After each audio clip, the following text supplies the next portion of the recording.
Backyard gutter system hooking up to a couple of the roof scuppers. This is a real tough job here, going around all these crazy angles.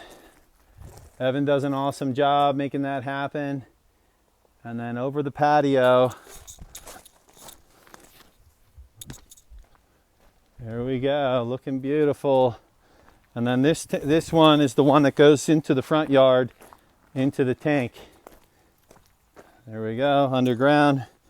Whoop, under the wall, and you can see the top of the tank from this side.